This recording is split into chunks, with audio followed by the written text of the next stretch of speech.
Good evening, sir. Today my presentation is about tourism in Tamil Nadu.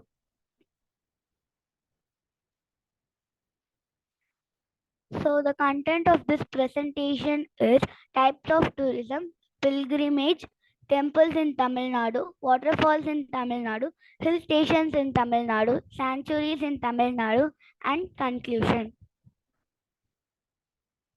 There are many types of tourism. Some of them are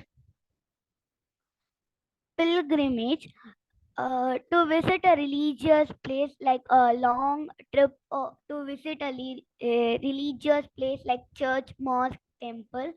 So these places are called pilgrimage places. So like Velankani Church, Nagur Dargah, and Nataraja Temple. So temples in Tamil Nadu, like there are many temples in Tamil Nadu, like Madurai Meenakshi Amman Temple, Tanjavur Periya Kovil, Gangaikonda Cholapuram, Kaligampal Temple. So Madurai Meenakshi Amman Temple is located in Madurai, and Tanjavur Periya Kovil is located in Tanjavur, Gangaikonda Cholapuram, and Kaligampal Temple. So there are many waterfalls in Tamil Nadu to visit, Jalagampare waterfalls, Hokenakal waterfalls, Kutralam waterfalls, and Suruli waterfalls, and many more. So, Jalagampare waterfalls is in Elagiri, and Kutralam waterfalls, Hokenakal waterfalls, and Suruli waterfalls. There are many hill stations in Tamil Nadu to visit in like summer season. So, some of them are Kollimalai, Elagiri, Erkadu, Ooty, Kodaikanal. Like Erkadu is a very big hill stations, and Ooty, and there are some sanctuaries like bird sanctuaries and wildlife sanctuaries, like Vedandangal Bird Sanctuary, Kalakkad Wildlife Sanctuary, Animalai Wildlife Sanctuary, Madandurai Wildlife Sanctuary, and Mudumalai Wildlife Sanctuary. So benefits of tourism, like tourism offer great opportunities for economy growth and development in Tamil Nadu. So while we are going on visiting the historical monuments, so we can grow develop the growth of our economy, like many people visit means the place will be so famous, and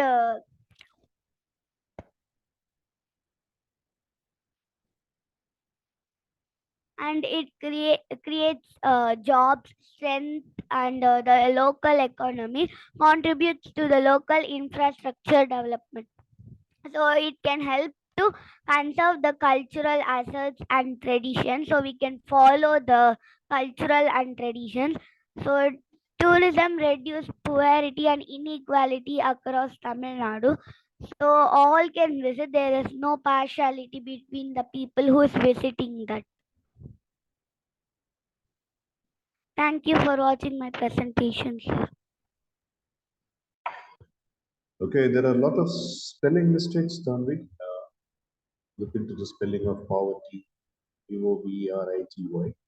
So next time, make a spell check before you make the presentation. Okay.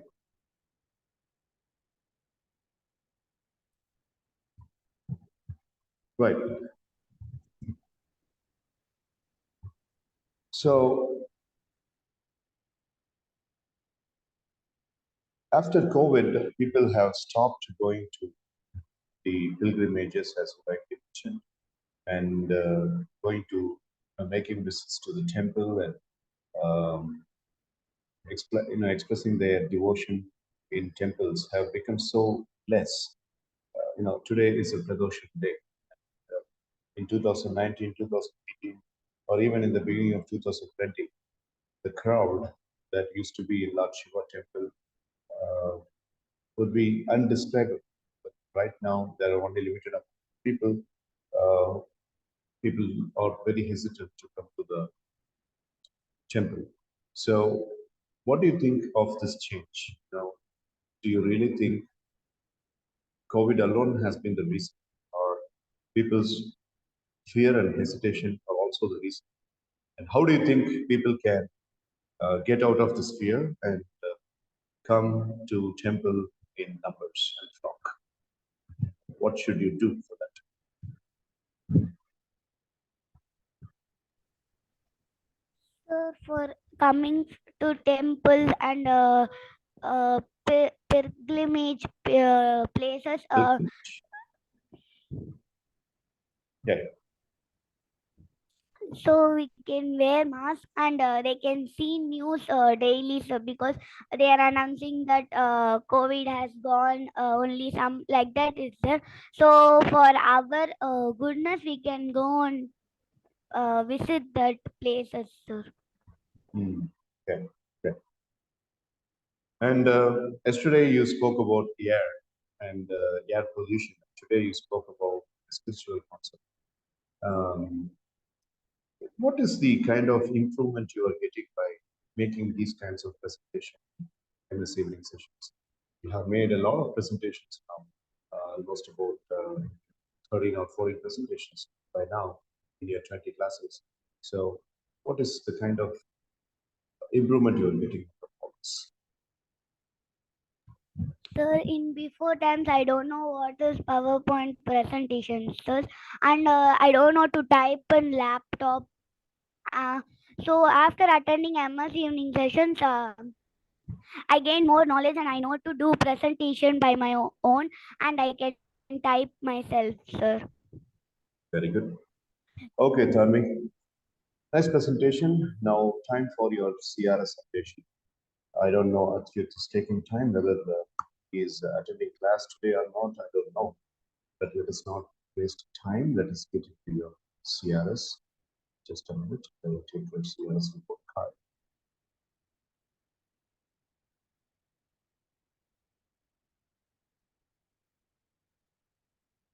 All right. So here it comes. We are supposed to update the CRS for today's presentation and tomorrow's presentation. I mean, yesterday's presentation. So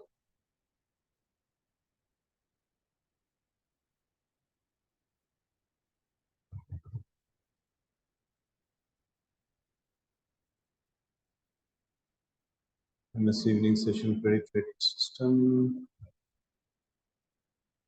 lifestyle grades, weekly efforts of this report, update in force, presentation made on March 19, 2023. Activated for the Chicken Times, the Times classes,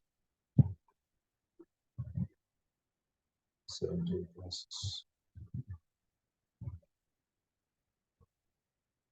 Okay, I want you to speak about book reading, number one, mind exercises practice, number two, your phone usage, number three, your academic practice, number four, your vision board practice, number five, and your physical agility practice, number six.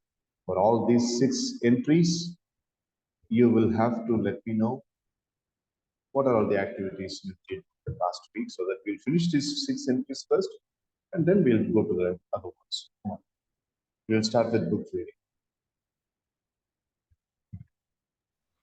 Sir, in book reading, I just read about GK and GK, sir. Okay. 3 marks added. Mind exercises. Yes, sir. Till today, I'm following cosmic meditation, sir. After going tomorrow's school, if I got anything like which I don't want to hear, I will do that scramble pattern, sir. Scramble pattern. Okay. Perfect. 17. 4 marks added. Phone usage and laptop usage. Sir, I'm not taking laptop and phone, sir, only for doing presentations, sir. Because I'm having model exams, sir. All right. Okay. Any nice achievement or good thing happened in the academic arena in the past week?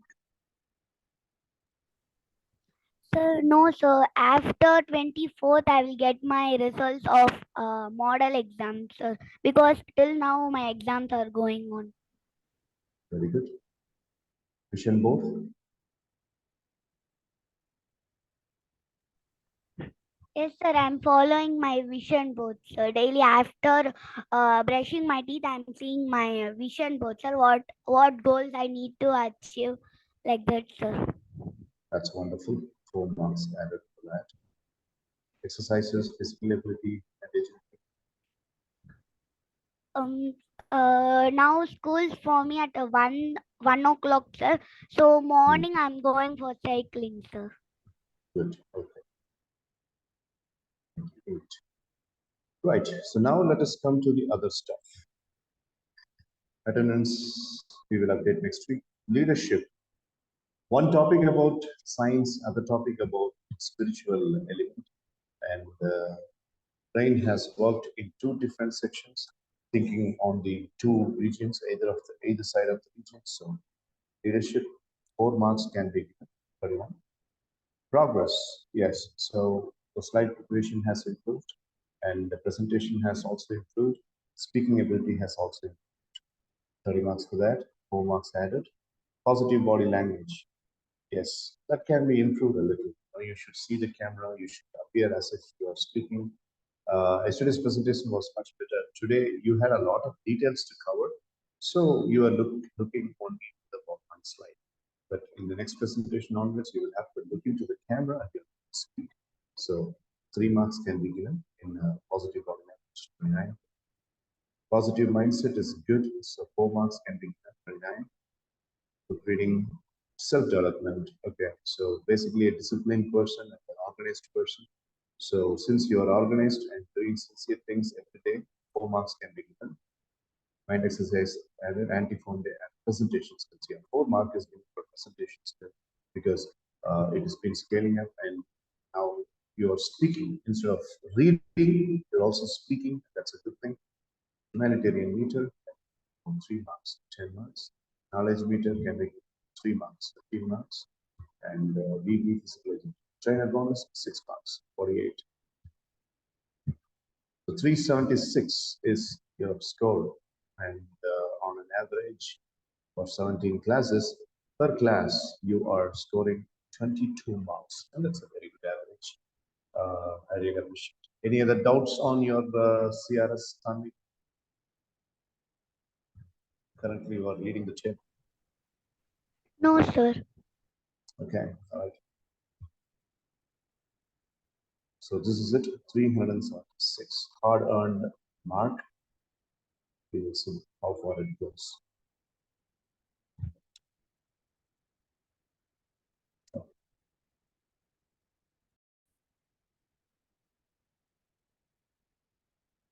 So what we are going to discuss now is a concept called as you within you. You within you, a person who is inside your own self. Whatever we are performing in our life, whatever we are performing in our business, or whatever we are performing in our academics, in school, in college, is only to an extent of 60%. There are 40% of things that we haven't explored at all. And I would like to show you something here. Now look at this video clip. The concept of you within you.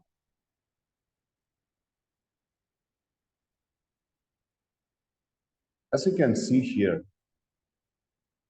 there are things here. This is actually you, and what is written in both corners are the real limits. For example, let me tell you what is a real limit. A 40-year-old man cannot run very faster like a 16-year-old teenager.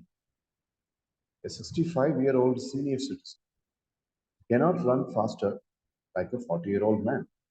So this is called as a real limit. That is, a 40-year-old man not being able to run Tanvi, are you able to understand my English? I'm speaking on a simple English. Yes, sir. So the 40-year-old man not being able to run like a 16-year-old man is the real limit for the 40-year-old man. And it is the real limit for the 60-year-old. So real limit is accepted. There is no problem in real limit because that's natural. That's natural. Like, you as a fifth grader can cycle for long, long time and for long, long distance. But a 55-year-old woman cannot cycle that distance because that's the real limit for her. Okay.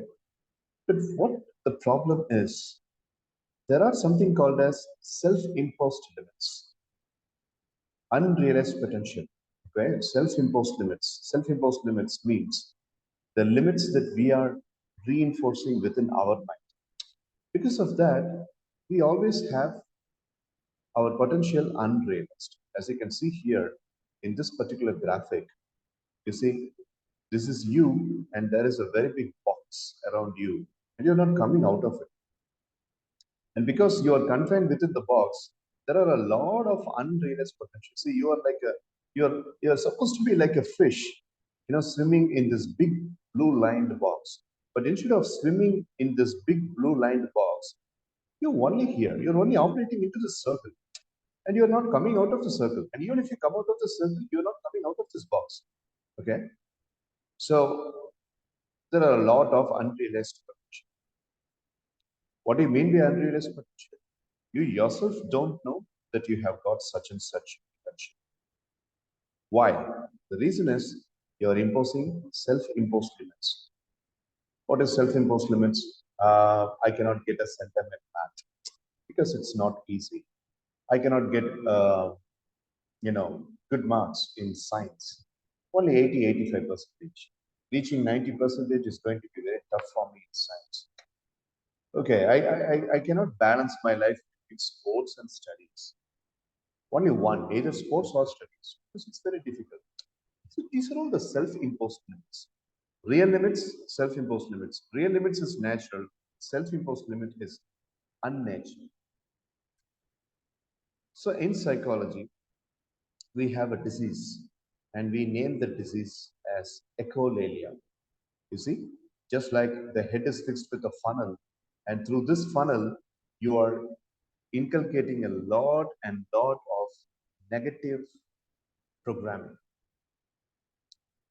Uh, Sometimes our family will say, we are all poor.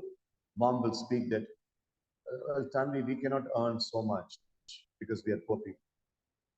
But we are good people, we are honest people. Well, family, money doesn't grow in trees. Okay, so there is a limit that we can buy things and purchase things. There is a lot of restrictions. So you cannot be a doctor even if you pass NEET examination. You cannot be in this profession because our family is not designed like that. So don't imagine and don't be a person who is, dreaming for becoming this and this. We cannot do that in our family. Our family cannot do that. Our family cannot afford to it. Family cannot. Our family does not have the capability of doing all that. All these are called as the self-imposed limits. And if you speak like this, it's just getting into the funnel, and it gets programmed into the mind. And therefore, let's say for example, this is you and this is your goal. Okay, it's encrypted as a dollar, but let us assume that this is your goal and this is you, and the goal in between. See, there is a very big iron bar. So your goal is being restricted. Why? Because of so many self-imposed questions that you are putting into your mind. And that is called as echolalia. What do you mean by echolalia? Echolalia means frequently speaking about some negative statements repeatedly, again and again, so that it gets programmed. There are a lot of echolalia prospects that we have been designing within our mind, and that is our mistake. So echolalia means frequently, and very, very repeated. We use some statements into our mind, and that makes us very, very ineffective. So we need to get rid of this echolalia. This echolalia disease has to be stopped. Well, how can we do that? What is the procedures for that? Because of echolalia, you are always going to be in a self-imposed jail, as you are seeing in this graph. So you need to get out of this jail, and you need to get out of this prison. So that's going to be possible with a particular technique. Now, listen carefully. You have to become a vibrant you, and you need to develop your skills. Now, whatever I have explained, I'll put up the audio, listen to it, and then we will come to the solution. I'm playing the audio for your language development. Listen carefully. We live inside two boxes. One, the big box, the solid line represents real limits, and we all have some real limits. But inside that box, the much smaller box shown with the dotted line is made up of self-imposed limits. Now, we manufacture these limits from things we've been taught, been conditioned to believe about ourselves and the world around us. For example, if as a youngster you heard a lot of things like poor but honest, money doesn't grow on trees, don't be a show-off, money can't buy happiness, a day late and a dollar short, that's just the way I am. Well, these have become embedded commands that now limit your ability to enjoy financial success. But did these ideas come from people qualified to teach you about financial success? Echolalia is a medical term for the repetition of words and phrases picked up from others until they become beliefs.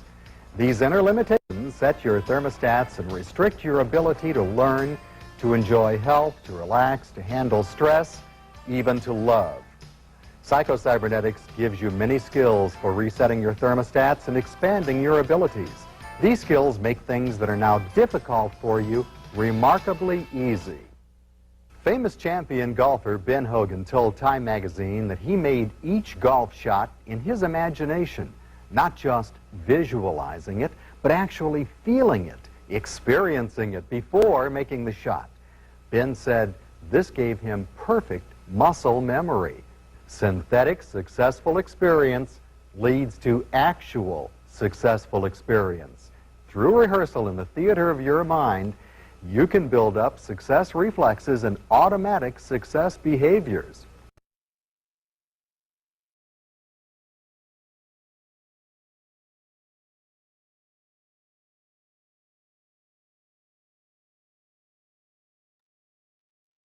Now,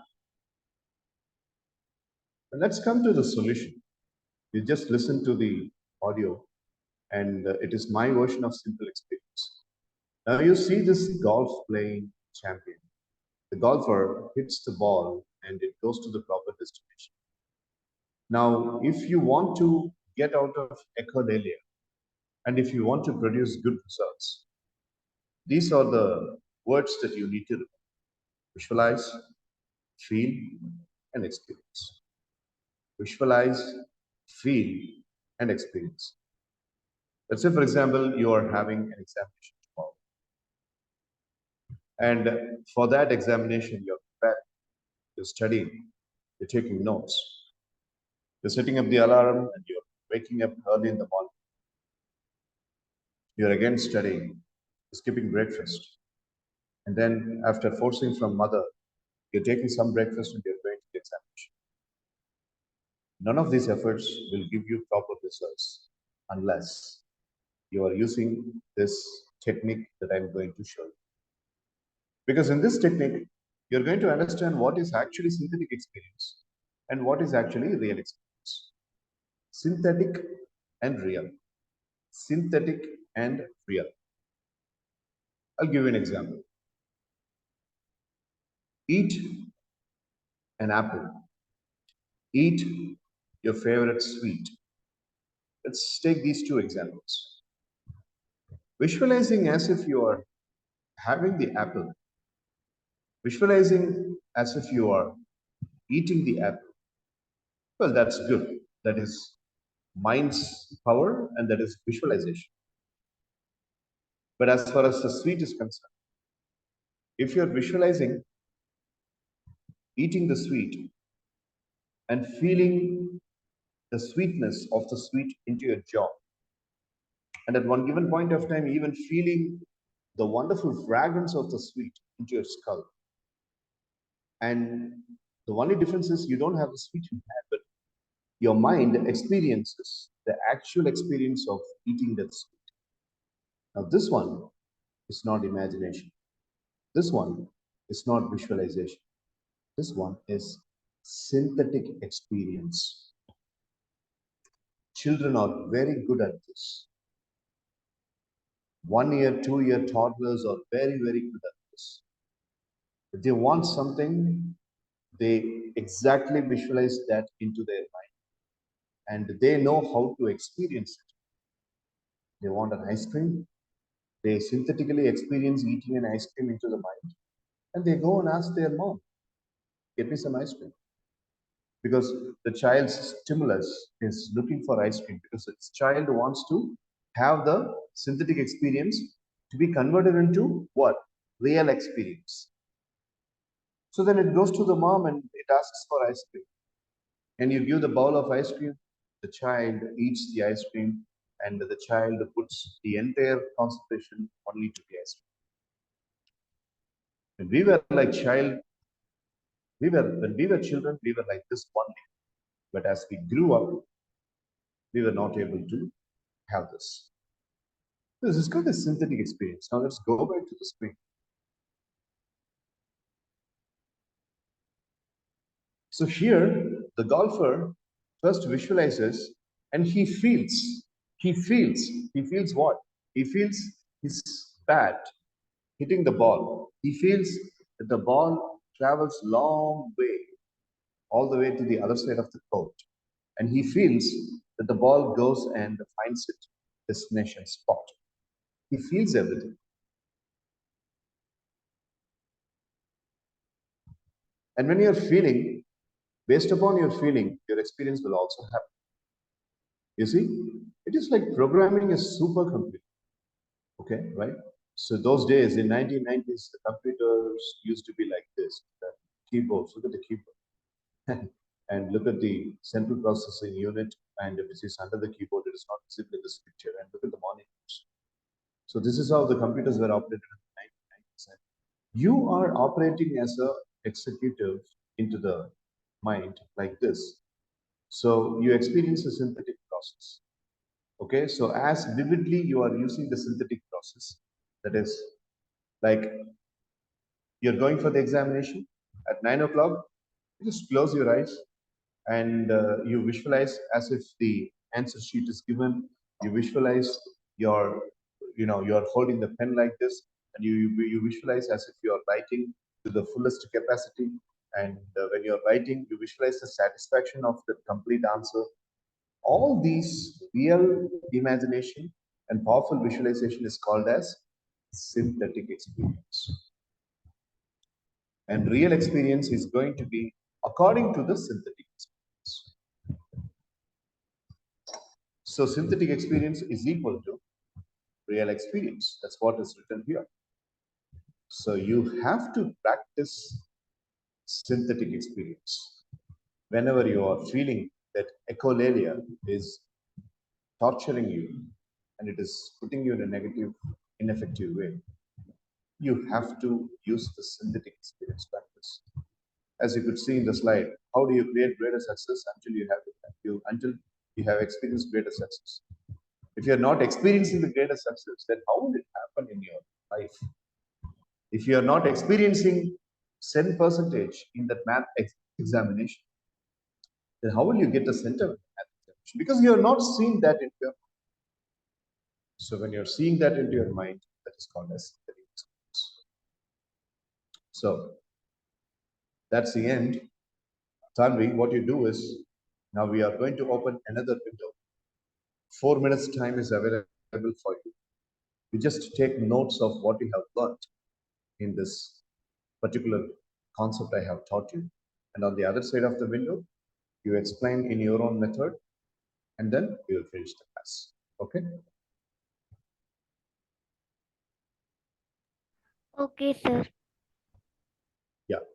So you have to learn using the synthetic experience. Synthetic experience is the only solution for taking rid of your echolalia disease. Echolalia, everybody is suffering from echolalia.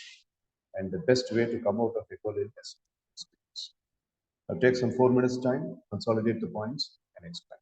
I'll see you on the other window after 4 minutes. Okay. Okay, sir.